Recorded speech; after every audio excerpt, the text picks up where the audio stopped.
Mobile torch ಬೆಳಕಿನಲ್ಲಿ bus ಓಡಿಸಿದ ಪ್ರಕರಣ ಚಾಲಕ ಸೇರಿ ಮೂವರು ಅಮಾನತು.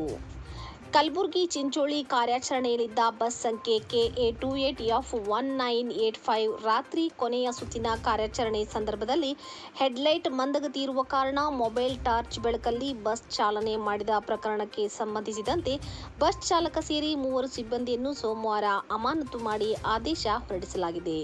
ಸಂಸ್ಥೆಯ ಕಲಬುರಗಿ ವಿಭಾಗ 1ರ ವಿಭಾಗೀಯ ನಿಯಂತ್ರಣಾಧಿಕಾರಿ SG ಗಂಗಾಧರ್ ತಿಳಿಸಿದ್ದಾರೆ. ಈ ಸಂಬಂಧ ಅಧಿಕಾರಿಗಳು ಚಿಂಚೋಳಿ ಘಟಕಕ್ಕೆ ಭೇಟಿ ನೀಡಿ ತಪಾಸಣೆ ವರದಿ ನೀಡಿದ್ದು, ಅದರಂತೆ ಬಸ್ಸಿಗೆ ಸರಿಯಾಗಿ ದುರಸ್ತಿ ಮಾಡದ ತಾಂತ್ರಿಕ ಸಿಬ್ಬಂದಿ ಶಿವಾನಂದ, ಮೇಲ್ವಿಚಾರಣೆ ಮಾಡದ ತಾಂತ್ರಿಕ ಮೇಲ್ವಿಚಾರಕ ಬಸವರಾಜ್ ಹಾಗೂ ವಾಹನ ದುರಸ್ತಿ ಮಾಡಿಸಿಕೊಳ್ಳದೆ ಅಜಾಗರೂಕತೆಯಿಂದ ವಾಹನ ಚಲಾಯಿಸಿದ ಚಾಲಕ ಆಕಾಶ್ ಅವರನ್ನು ಕರ್ತವ್ಯ ಲೋಪದ ಹಿನ್ನೆಲೆಯಲ್ಲಿ ಅಮಾನತುಗೊಳಿಸಲಾಗಿದೆ.